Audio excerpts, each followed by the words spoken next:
this policy of mixture, what does it really mean? It doesn't mean freedom. It doesn't mean brotherhood or any of the cant and humbug which is taught. That is just the mask for some of the vilest forces on earth to exploit the peoples in the future as they have done in the past. Every one of us in this hall was old enough to see before the war. Every one of you know what happened. How the financial forces in the 30s went into these backward countries, into India within the empire, into Hong Kong, into Japan, into China, and exploited these peoples to produce cheap, sweaty goods which ruined the great industries of Britain and of Europe, which put Lancashire out of business in the cotton trade, Yorkshire out of business in the woolen trade. And these poor devils of coolies were exploited for a wage of a few shillings a week. For what purpose? To enable the City of London and Wall Street, New York, to make fatter profits by sweating the them and helping us.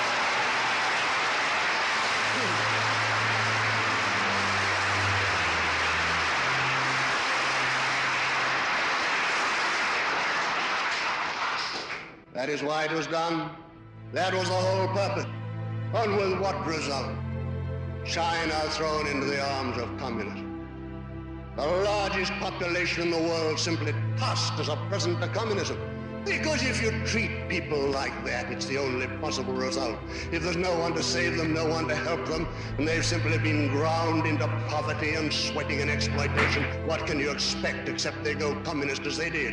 And all these countries which have been exploited, thrown and tossed aside by finance, are now becoming the victims of communism. So finance seeks fresh fields of exploitation.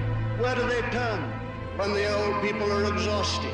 When many a poor laborer has died of consumption and of other horrible diseases in their sweatshops, or when they're exhausted fields of exploitation, where do they turn now? New pastures, new forests, fresh virgin land. And then you erect a Union Jack or another flag of Europe, and under that flag, where you allow these things to happen as we have done in the past, and those poor devils that have been sweated and exploited in Africa, like the other poor devils in China, India, and Japan, a great new field for sweatshops to be opened up, so that these new industries which we're creating in Britain today will be destroyed as the old industries were. Simplified, rationalized machinery with a few white surveyors, and then the masses of cheap colored labor torn off the land and taken into the sweatshops to work and labor and cough their guts out with tuberculosis until they too are thrown on the scrap heap of the sweatshops. Is that worthy of Britain? Is that to be the future of Europe?